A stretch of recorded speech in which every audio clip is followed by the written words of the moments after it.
Voy a presentar entonces con muchísimo placer a Mariano Zygman. Mariano Zygman es un destacado neurocientífico, autor del bestseller internacional La vida secreta de la mente. Ha publicado más de 150 investigaciones en la materia y ha sido galardonado con la medalla de la Academia Pontifical de la Ciencia, un premio reservado para muy pocos, para referentes de la ciencia del mundo.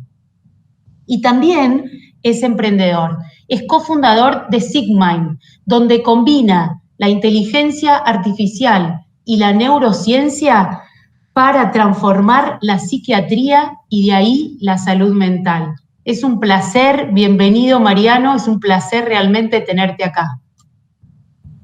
Muchísimas gracias y a toda la gente de Endeavor por esta cálida invitación. Yo les hablo desde España, pero esta circunstancia que nos ha puesto a cada uno en su casa también nos ha acercado en los lugares más distantes. Se ha cambiado un poco la geometría de la distancia. Voy a hablarles de la motivación en el aprendizaje y para eso quiero empezar contándoles la historia de una región que está en lo más profundo del cerebro, de cada uno de nosotros, del cerebro de cada uno de nosotros. Una región muy pequeñita, más oscura que el resto del cerebro. De hecho, se llama sustancia nigra, en latín sustancia negra.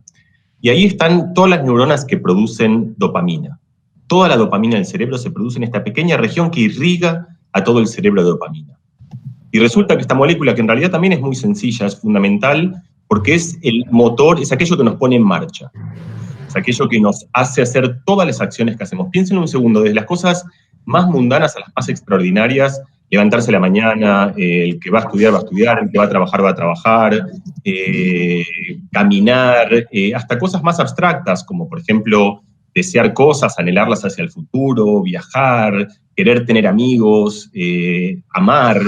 Cada una de estas cosas necesita una fuerza de voluntad, necesita un deseo que nos lleve a hacerlos. Y ese deseo tiene un combustible común a todas esta gran gama de cosas, todas se alimentan del mismo combustible, que es la dopamina. Y entonces, de la misma manera que uno para, no sé, por ejemplo, para entender cómo funciona el deporte, o cómo corremos, o cómo mejoramos el deporte, es importante entender la fisiología del consumo de oxígeno y entender cómo funcionan los músculos, para entender la motivación y sus particularidades, porque a veces es tan caprichosa, porque a veces viene sola sin que la llamemos, porque a veces, aunque la llamemos, parece no venir. Es importante entender esta pequeña región, este circuito, estas neuronas que producen dopamina. Y entonces en la primera parte de la charla, en unos 4 o 5 minutos, yo voy a resumir años de muchísima investigación, mucha gente trabajando por muchos años en todos los lugares del mundo, mirando con un microscopio, con una lupa infinita esta pequeña región para entender qué hace que el cerebro se irrigue de dopamina y cuándo no. Entonces la historia empieza con un montón de gente que de hecho empieza a registrar en lo profundo del cerebro. Es muy difícil porque es como un lugar muy remoto, es como ir al centro de la Tierra, pero al centro de nuestra Tierra. Y lo primero que encontraron, que es la parte más mediática, entre comillas, de la dopamina, fue que estas neuronas responden cuando experimentamos cualquier cosa que se asocie al placer. Ya sea desde comer algo rico, puede ser correr al que le gusta correr, puede ser que nos den un abrazo, puede ser cobrar un sueldo, puede ser ganar un premio, puede ser ganar un juego, puede ser fabuloso que nos den likes en Facebook o en Twitter, puede ser que suban las acciones, puede ser cualquiera de estas cosas que produce placer, se transforma en una única moneda de cambio del placer en el cerebro, que es la dopamina. Esto es interesante, pero no es la parte que nos va a enseñar cómo motivarnos y cómo no, es la parte más obvia y la más evidente. Hay 2 cosas necesarias para entender esto. La primera, esta misma gente, mucha gente investigando la sustancia negra y cómo funcionan esas neuronas, descubrió esencialmente que la dopamina establece una suerte de contrato en el tiempo. Y eso es lo que nos permite a nosotros, que a otros animales les cuesta mucho más eso, pensar en el futuro para hacer cosas que no tienen una recompensa inmediata, sino que tienen un valor hacia el futuro. Es invertir en una compañía, es algo que va a pasar dentro de mucho tiempo y con muchas casualidades y con muchas probabilidades, y eventualmente río abajo de eso tendremos algo que va a ser satisfactorio. Por supuesto, en el laboratorio esto se simplifica y son cosas del estilo de uno ve una señal, esa señal es una especie de contrato de trabajo. Por ejemplo, tengo que escribir 20 palabras. Escribo, después de las 20 palabras me pagan algo o me dan un chocolate, algo que me da placer. El descubrimiento fue que la dopamina en esta situación no se activa al final del camino, al momento que experimentamos el placer, sino al momento que firmamos el contrato. Es una especie de pacto con el tiempo. uno dice, si hago todo esto, entonces voy a tener placer, voy a tener algo que es lo que quiero, que es lo que produce dopamina, y se convierte esa señal donde de alguna manera se amalgama en el tiempo y persistimos haciendo algo, porque sabemos que si después de una cantidad de pasos, río abajo de eso, hay algo que produce dopamina. Esta es la segunda parte, es interesante, pero todavía no es la parte más interesante. Lo más llamativo, y como que fue el gran descubrimiento, como en general suele pasar, es una paradoja, es lo más importante de estos trabajos y es lo que es menos conocido. Es qué pasa cuando estos contratos que uno hace, que además es muy típico, lo vamos a hacer un segundo, de todos los, es la esencia del emprendedurismo, pero además es la esencia de todos los contratos de la vida, cuando esta relación entre algo que hago y algo que a lo mejor voy a cobrar después es incierta, no es segura. Quizás gane dinero después, quizás me aplaudan después. Así es casi todo, uno va a una entrevista de trabajo y uno no sabe cómo le va a ir. Uno va a una cita y uno no sabe si le va a ir bien o mal. Uno funda una empresa y uno no sabe que también le va a ir. Hay incertidumbre. Cuando uno tiene incertidumbre, si a mí me dicen, mira, ahora de vuelta un experimento más sencillo, me dicen, haz tu trabajo, cuando termine tu trabajo tienes un 50% de probabilidad de que yo te pague. 50% te pago, 50% no. El valor esperado de mi trabajo se reduce a la mitad, porque si lo hago muchas veces voy a cobrar una sí, una no, una sí, una no, y en promedio cobraré la mitad. Y sin embargo, el gran descubrimiento, la paradoja, es que pese a que el valor esperado es mucho menor, hay muchísima más dopamina. Al cerebro le encanta la incertidumbre. Le pone la incertidumbre, lo estimula, se empieza a irrigar dopamina, y eso es algo que percibimos nosotros, río abajo, en la experiencia, como una enorme motivación, un vértigo atractivo que nos lleva a hacer algo. De vuelta, todos hemos percibido esto, ¿no? Por eso nos encanta ser emprendedores, por eso nos encanta ir a citas donde no sabemos cómo van a funcionar, por eso los que hacen juegos, la industria del juego ha vivido siempre de vivir de la incertidumbre. Nadie juega un juego donde estás seguro que vas a ganar. Todos los juegos, donde de hecho en realidad al final de eso uno no cobra nada, lo jugás porque lo jugás, viven del motor, del combustible de la incertidumbre. Entonces, esta es la primera cosa que yo quiero subrayar como con muchas rayas. Y vamos a ir en un rato a la pertinencia que tiene esto y en particular en este momento. La incertidumbre es un motor esencial de la motivación humana. Pero después de un camino incierto, ¿qué es aquello que está al final que más nos atrae? Yo les dije, nos atrae el chocolate, nos atraen los abrazos, los likes en Facebook, el dinero, pero ¿cuáles son aquellas cosas que realmente hacen explotar a la dopamina? Y esto, de vuelta, es algo que muchos de nosotros tenemos una intuición y lo reconocemos, pero sin embargo no siempre actuamos de acuerdo con ello. Yo les cuento una historia personal, es una historia, no tiene gran relevancia, pero yo ando mucho en bicicleta, me gusta mucho hacer en bicicleta, formo parte de un grupo, a mí eso me motiva mucho, lo hago muchos kilómetros, no entiendo bien por qué lo hago, porque no me pagan, es mucho esfuerzo, pero al final alguien me da un abrazo cuando termina, me dice muy bien, y eso me alcanza para motivarme para hacer muchísimos kilómetros. En el grupo nuestro hay uno que es el más loco, siempre en todos los grupos, en este dominio, y es el que hace los viajes, se va a Mongolia y cruza a Mongolia en bicicleta, días difíciles, con lluvia, áridos. ¿Por qué lo hace? ¿Qué lo motiva? El último viaje que hizo fue irse a Alaska en bicicleta. Ir a Alaska en bicicleta es dificilísimo porque Alaska está, ya lo saben, lleno de nieve, pero la bicicleta rueda mal en la nieve. Entonces, ir a Alaska en bicicleta es como ir caminando con una bicicleta arriba. Es un esfuerzo enorme, días de mucho frío. De hecho, si ven las fotos de él, no hay una foto en la que esté sonriendo. La pasa mal en cada momento. Sin embargo, va y lo hace y lo vuelve a hacer. ¿Por qué? Porque al final de este camino está la más grande de las recompensas posibles, que es un cúmulo de abrazos. Él termina su viaje y todo es grande, Willy, sos un crack, sos un fenómeno, no puedo creer que lo hayas hecho. Y esa motivación, ese combustible que es, vamos a hablar un segundo, desde que somos muy pequeños, del abrazo anhelado, es lo que nos propulsa con mayor fuerza, mucho más fuerza que cualquier otra cosa. Si se fijan las grandes gestas de la humanidad, ir a la luna, subir las montañas más difíciles, los amores más entrañables, las cosas más difíciles, ninguna de ellas está propulsada por dinero. Todas están propulsadas por algo que en algún lugar tiene que ver con el afecto. Ahora quiero ir a esta misma idea, pero a una situación un poco más terrenal, porque Willy es un poco raro, digamos, y porque quiero llevarlo a un lugar que sea un lugar más llano de cómo funciona la motivación de todos nosotros, un lugar tan terrenal como el trabajo. ¿Por qué trabajamos? La idea esencial es, por supuesto, por el sueldo, y de hecho es tan esencial esa idea que cualquier compañía cuando quiere dar un incentivo suele dar un incentivo monetario, te aumento el sueldo para motivarte más.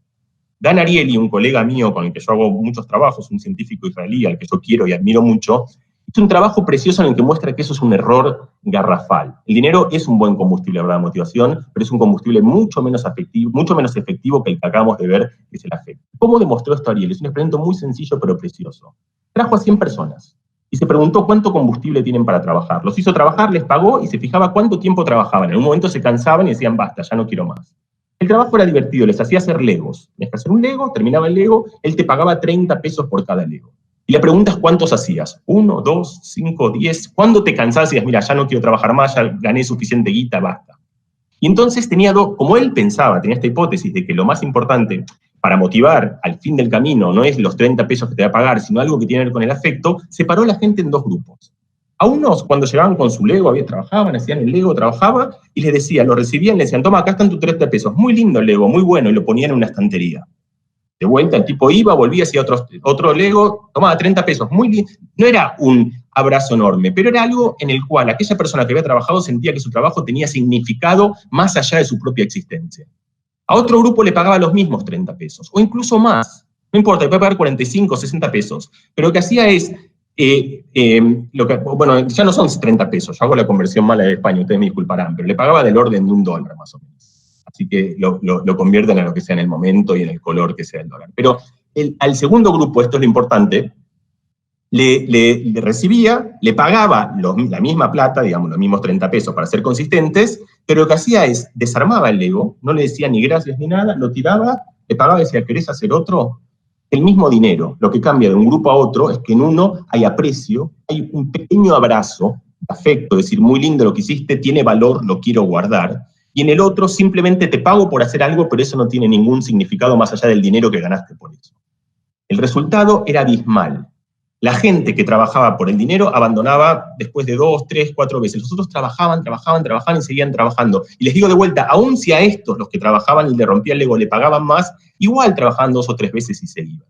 De vuelta, la conclusión de esto es que el afecto al final del camino, aquello que lo motiva a Willy, aquello que nos motiva a las aventuras más difíciles que hacemos, a tener hijos, a hacer viajes extraordinarios, cada uno tendrá sus situaciones extraordinarias. Piensen que de alguna manera u otra, casi cada una de ellas, que está alimentada en general por la incertidumbre, termina en un abrazo. Entonces quiero llevar ahora esto en la parte final de mi charla, que tiene que ver con una de las esencias de la motivación, que no es solo hacer cosas, sino hacer cosas para transformarnos a nosotros mismos, la capacidad de cambiar. Y para eso quiero llevarlos a lo que probablemente para cada uno de ustedes haya sido la experiencia de aprendizaje más extraordinaria que tuvieron y que probablemente casi todos ustedes se la hayan olvidado, porque sucedió hace muchísimos años, cuando apenas tenían 1 año, que es aprender a caminar. Caminar es extraordinariamente difícil. Miren, para que entiendan lo difícil es, tenemos máquinas que juegan al ajedrez mejor que Carlsen, que Kasparov. Es muy fácil jugar al ajedrez, entre comillas, computacionalmente. No podemos hacer un robot que camine. Porque caminar es la coordinación de 45 músculos súper fina de una orquesta maravillosa que nosotros aprendimos hace mucho tiempo, pero que si un día no sabemos cómo, de hecho, no podemos explicarle a nadie cómo hacemos para caminar. ¿Y cómo fue que aprendimos a caminar? Lo hicimos por ensayo y error, pero como una motivación que no volvimos a tener nunca más en nuestra vida. La volvemos a ver en nuestros hijos. Un bebé que empieza a caminar, se levanta a la mañana, ¡prum! Se levanta, camina, se cae. Se vuelve a levantar, camina, se cae. Se levanta, camina, se cae. Se levanta, termina el día. Al día siguiente se vuelve a levantar, camina, se cae. Camina, se cae. Y hace eso durante todos los días de su vida hasta que lo logra. Piensen ustedes si hay alguna sola cosa de sus vidas, alguna sola cosa de sus vidas adultas, en la que le hayan dado una motivación comparable a aquello que le dieron de intentarlo durante todo el día sin parar, sin frustrarse, siguiendo y siguiendo y siguiendo, hasta que eventualmente lo lograron. ¿Por qué caminar tiene un combustible tan grande? Porque la caminata, miren, es la metáfora perfecta, porque uno sale a caminar de los brazos de un padre o de la madre, de quien quieran, se lanza en un camino incierto, y al final de ese camino incierto hay otro abrazo, están los brazos del otro padre o de la otra madre. O está algún lugar donde uno se apoya y hay un aplauso, ese aplauso, muy bien, te felicito. Y todo lo que uno hace, lo hace simplemente esperando y anhelando ese abrazo que está al final de un camino incierto. Ustedes dirán, bueno, está bien, pero esta es una fábula de cuando éramos muy pequeños, ahora las cosas son muy distintas, entre otras cosas el cerebro nuestro ya no es plástico. Entonces todo este argumento, bueno, esto es uno de los mitos y de las mentiras más grandes de la cultura popular. El cerebro adulto es tan plástico como el cerebro de un niño. Hay un montón de experimentos controlados que muestran que lo único que le falta a un adulto es exactamente el combustible para cambiar, la motivación. Y si uno compara por eso, porque uno le da suficiente motivación de alguna manera a un adulto para hacer algo, encuentra que cambia a la misma velocidad. A veces más rápido, a veces un poco más lento, pero esencialmente a la misma velocidad que un niño. No falta plasticidad, lo que falta es motivación. Y de hecho, ¿cuál es la llave para la plasticidad? Cada material tiene algo que lo convierte en plástico. Por ejemplo, el vidrio es duro, pero si uno lo calienta, uno lo puede moldear. La arcilla es dura, pero si uno le echa mucha agua y la moja, se hace barro y uno lo puede cambiar. ¿Qué es lo que cambia la plasticidad del cerebro? La dopamina. Hay muchos experimentos que muestran que el cerebro es rígido sin dopamina, y en el momento en el cual hay dopamina se vuelve completamente de plástico. Y ahora todo esto puede tener sentido porque ¿por qué la incertidumbre produce tanto vigor? Cuando digo por qué, ¿por qué tenemos un sistema biológico que hace eso? Porque ese es el motor del cambio. ¿Y cuándo uno tiene que cambiar? Cuando hay incertidumbre. En las situaciones en las cuales el mundo es volátil. Uno aprende reglas, las reglas del mercado. Ustedes vivieron emprendiendo durante mucho tiempo y es una máquina que funciona y conocen las reglas. Hay un momento en el cual la realidad cambia abruptamente, y cuando la realidad cambia abruptamente, uno tiene que cambiar, no queda otra. Y nuestra biología se adapta a esa porque la incertidumbre nos pone en un estado que sube el interruptor de la motivación, y al hacer eso sube el interruptor del aprendizaje. Entonces pensemos qué significa todo esto para este tiempo. Para eso hay muchos ejemplos, pero yo quiero elegir uno para mostrarles cómo funciona esto. Todos ustedes seguramente en estos días, que fueron días muy raros, pensaron la cantidad de cosas que podían aprender, la cantidad de cosas que podían cambiar, cómo trabajar desde su casa, cómo vincularse con sus hijos, conocieron a sus parejas de otra manera, se conocieron a ustedes mismos de otras maneras, hicieron cursos de meditación, hicieron un montón de cosas. Es una situación en la cual... Perdón, un segundo que ahí... discúlpeme, no era un mensaje para mí. Hay situaciones de incertidumbre que tuve que cambiar. Entonces, les decía, estamos en una situación de plena incertidumbre, y una situación de plena incertidumbre en la cual estamos obligados a cambiar. Una cosa que cambió en este momento, y de vuelta, de todas las cosas que podríamos enumerar, para mí es de las más llamativas, es la educación. ¿Por qué voy a la educación? Porque la educación fue aquello que durante muchísimo tiempo todos dijimos, no puede cambiar. El mundo había cambiado en todas sus dimensiones, era completamente distinto, pero el colegio era más o menos igual. El colegio en el que se educan nuestros hijos es más o menos parecido al que nos educamos nosotros, que es más o menos parecido al que se educaron nuestros padres. Y durante mucho tiempo dijimos, el colegio es algo que no puede cambiar. El colegio, la educación, por muchas razones, por las que sean. Bueno, pasó esto, hubo un cambio nuevo y de repente nos dijeron, ¿saben qué? Los chicos se educan en su casa, con otros horarios, con otros programas, con otros dispositivos, y en un día se hizo. Entonces acá ven cómo cuando la necesidad apremia, tenemos una capacidad de adaptación y de cambio, que son cosas profundamente relacionadas, que es muchísimo más grande de la que imaginamos en la situación de normalidad. Y entonces, con esto quiero terminar cerrando con una idea que es como el lado B de todo lo que acabo de contarles. Lo que acabo de contarles es como una especie de por qué la incertidumbre es un combustible tan fundamental para la transformación humana. Empieza en algo que es muy energizante, nos da un vértigo muy fuerte para motivarnos y para emprender cosas que sin ese imán no las emprenderíamos, y además amolda el cerebro para volverlo plástico. Todo eso parece bueno, porque uno asocia el cambio a lo bueno. Pero el cambio no siempre es bueno. De hecho, acá estamos en una situación en la cual tenemos que cambiar porque estamos obligados a cambiar, y eso no es algo que necesariamente tengamos que festejar. Está bien que podamos adaptarnos, pero no es algo que hubiésemos elegido hacer. Entonces la incertidumbre, como casi el resto de todas las cosas humanas, el azúcar, un poco de azúcar es muy rica, mucho azúcar es muy tóxico, el agua un poco es muy buena, mucho es muy tóxico, correr un poco es bueno, pero volverse loco corriendo y correr hasta el infinito que uno no puede tampoco es bueno. Lo mismo pasa con la incertidumbre. Un poco de incertidumbre es muy estimulante, mucha incertidumbre se vuelve muy tóxica, por las mismas razones por las cuales son estimulantes, porque nos pone en una situación de una inestabilidad tan grande que se vuelve muy difícil de manejar. Por eso casi todo el mundo, y casi todas las empresas, y casi todos los emprendedores, funcionan raro y a veces mal en la volatilidad. Porque es una situación que resulta tan angustiante que estamos probando tantas cosas y estamos empezando a copiar al otro y empezando a hacer cosas que en realidad no tienen ninguna razón de ser y ya no sabemos por qué hacemos lo que hacemos, y eso no siempre es algo que termine siendo muy efectivo. Entonces, la historia, esta sería muy larga, pero yo quiero darles algo que de alguna manera ponga el compromiso entre el valor positivo de la incertidumbre y el valor en el cual empieza a ser un poquito. Navegar bien en la tormenta de la volatilidad, navegar bien en la tormenta de la incertidumbre, algo que es muy conocido, es entender qué cosas uno puede cambiar y qué cosas uno no puede cambiar. En esta situación de enorme incerteza hay un montón de cosas que nosotros no controlamos. Nosotros no podemos controlar cuándo va a salir la vacuna. Ojalá salga pronto, pero eso no es a nosotros, a cada uno de nosotros poder decidir eso, sobre todo los que no trabajamos en el ámbito de la salud. Decidir cuán infeccioso es este virus o cuán letal es, decidir si el tiempo va a ser más favorable y va a haber más calor o va a ser un invierno más duro y más húmedo, con lo cual la enfermedad son cosas que no podemos elegir nosotros. Lo que sí podemos elegir nosotros es alguna cantidad de cosas respecto de cómo trabajamos, cómo lo hacemos, con quién nos relacionamos, qué objetivos nos ponemos. Y entonces acá es donde yo quiero a la vez dar como algo que para mí es una buena noticia, una noticia estimulante, que yo querría temperar. La buena noticia es que estamos mucho más preparados para esto de lo que pensamos. lo que acabo de contar y es lo que acabamos de experimentar. Si tiempo atrás nos hubiesen dicho que todo esto hubiese pasado, hay un video muy bonito de una chica que habla con su pasado y empieza a hablar como con su ser del pasado y no entiende nada, como diciendo, no, esto es imposible que esté pasando. Es ciencia ficción y sin embargo la estamos viviendo con relativa normalidad. Esto tiene que ver con nuestra estupenda y extraordinaria capacidad para el cambio. Es algo a lo cual nosotros podemos agarrarnos, nos podemos agarrar de que tenemos esa virtud, de que tenemos ese valor. Al mismo tiempo es bueno conocer que nuestra biología nos lleva a cambiar desesperadamente, cambiar todo, y que tenemos que ser un poco compasivos con nosotros y entender que podemos cambiar alguna cantidad de cosas, pero no todas. Entonces, en resumen, y para cerrar, tenemos viento a favor en nuestra biología para poder surfear esta situación, tenemos que usar la incertidumbre a favor como un combustible para motivarnos, como un combustible para darnos cuenta en cuáles son las cosas más efectivas que podemos cambiar. Y es muy importante no olvidarse nunca de lo que les conté en la charla, que es que lo que es más importante de todo, nuestra capacidad de cambiar, mucho más grande, si al final del camino imaginamos de alguna manera real, virtual o como sea, la verdad. Muchísimas gracias.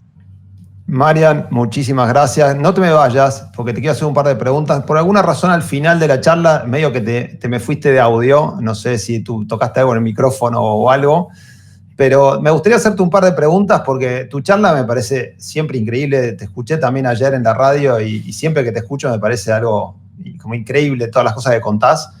Me gustaría hacerte un par de preguntitas. La primera que te quiero preguntar, que tiene que ver justamente con la dopamina, es... Creo que en estas crisis que pasan, tenemos como los dos extremos. Las personas que durante la crisis le viene como una dosis extrema de dopamina, ¿sí? Y algunas personas que parece que no tuvieran nada de dopamina en el cuerpo. ¿A qué se atribuye esos como polos que parecen existir en las crisis? No sé si vos ves lo mismo, por ahí es algo que uno ve, ¿no? Que hay gente que casi se deprime con todo esto, ¿no? Bueno, dopamina tiene todo el mundo, pero ahí es donde voy, que a veces la misma molécula puede producir efectos muy distintos también según su intensidad. Es decir, pequeños cambios hay. Por ejemplo, esto pasa, lo mismo, esto pasa con el estrés.